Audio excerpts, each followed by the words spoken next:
Let's talk about adjective plus ge grammar. So you use this grammar kapag gusto mong sabihin kung paanong paraan ginawa yung verb or yung action. That's why yung pattern na tatandaan mo is adjective plus ge plus verb. So sa English, yung mga adverb na nag-end with li. Example, easily, slowly, safely. Sa Tagalog naman natin, yung na or nang. So, yung adjective plus na or nang, and then yung verb na sinasabi mo nga paano ginawa. Examples, tahimik na magsalita sa library. 도서관에서는 조용하게 이야기해요. 도서관에서는 조용하게 이야기해요.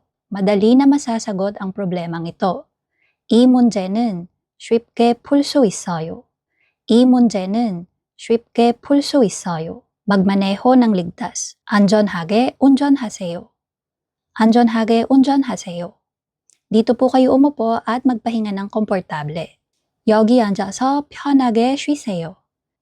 여기 앉아서 편하게 쉬세요.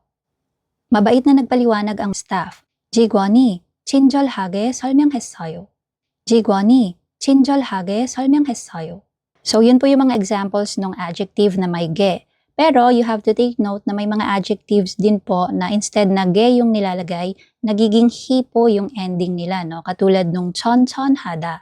So yung adjective na 천천하다 means slow. Kung gusto nating sabihin slowly, magiging 천천히.